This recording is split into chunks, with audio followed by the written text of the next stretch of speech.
when it came, it stood somewhere around here.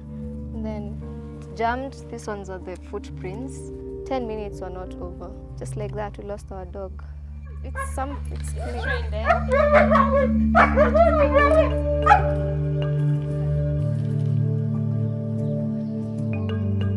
Kugeuka kuangalia, nikapata tayari simba ashafika kwa boma.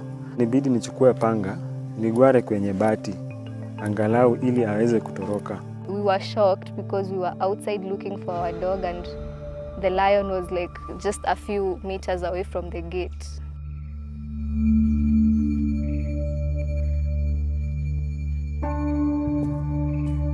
We are near the national park. Wildlife are very common here, but it's very uncommon for us to see a lion entering our home and then taking our dog.